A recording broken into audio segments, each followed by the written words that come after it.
Welcome to Not Milk Never Milk. Subscribe if you're lactose intolerant. Open Google Docs and create a new document. You'll begin capturing ideas right away. Name it with the date and subject so you can sort later, then set a consistent font and spacing for quick scanning.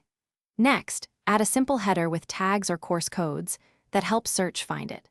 Finally, enable offline or autosave to prevent loss.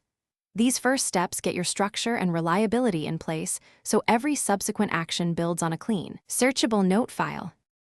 Once your file exists, organize content using headings so Outline View becomes your table of contents.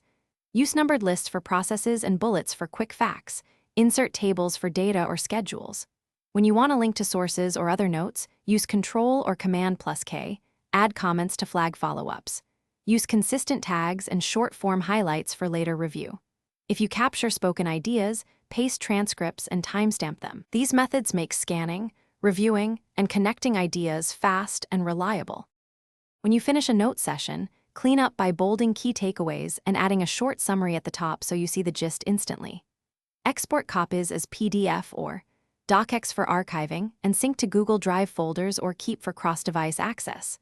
Share with specific permissions if collaborating, and use version history to restore earlier drafts. If something goes wrong, troubleshoot by refreshing, signing back into your Google account, and checking drive storage. That fixes most sync and permission issues quickly. Thanks for watching. If this was helpful, leave a like and consider subscribing. See you next time.